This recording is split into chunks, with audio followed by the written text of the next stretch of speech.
మేమందరం ఇక్కడ ఈరోజు ఒక ఈవెంట్ కోసం వచ్చాము. పోలేరమ్మ తల్లి జాతర గ్రామోత్సవం.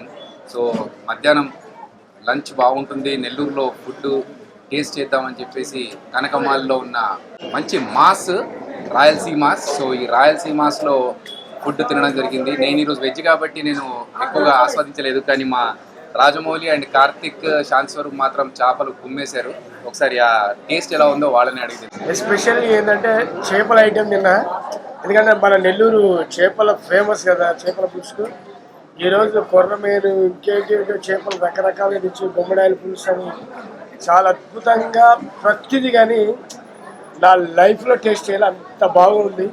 ఇవాళ రాయలసీమ మాస్ హోటల్లో అది మా షాప్ మమ్మల్ని తీసుకురావడం జరిగింది. హైదరాబాద్లో బిర్యానీ ఎంత ఫేమస్సో నెల్లూరు చేపల పులుసు అంత ఫేమస్. మేము లోపలికి రాగానే ఫుల్ క్రౌడ్గా ఉంది. మేము అసలు చూసి మెయిన్ సెంటర్ ఇది ఫస్ట్ స్టార్టింగ్ ఫస్ట్ సెంటర్ ఇది. సో రాయలసీమాస్లో నిజంగా ఫుడ్ చాలా టేస్టీగా ఉంది. ఎవరన్నా డిఫరెంట్ టేస్ట్ కోసం చేపల పులుసులో వెరైటీస్ చూడాలనుకుంటే మాత్రం this is the best place. అన్ని ఫుడ్ నేనైతే ఇది అది వదిలిపెట్టకుండా ప్రతి ఒక్కటి టేస్ట్ చేసిన చాలా మనస్ఫూర్తిగా ప్రశాంతంగా తిన్నా. ఇంకా ఏంటంటే బేసిక్గా మేము ఆర్టిస్టులు కాబట్టి చాలా ప్లేస్లకు వెళ్ళే అవకాశం మాకుంది. అట్లా అన్ని 2 తెలుగు రాష్ట్రాల్లో ప్రతి ప్లేస్కి వెళ్ళాం, వేరే దేశాలకు కూడా విజిట్ చేసాం.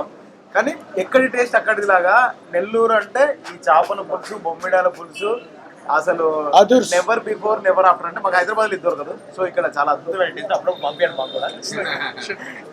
ఇంకోటి ఏంటంటే చాలా గ్యాప్ తర్వాత చాలా మంచి భోజనం చేసిన ఫీలింగ్ ఉంది. Thank you so much. Rayalaseema's Nellore famous. So అల్లూరులో జరుగుతున్నటువంటి పోలేరమ్మ తల్లి జాతరకి మా జబర్దస్త్ నుంచి చాలా మంది రావడం జరిగింది.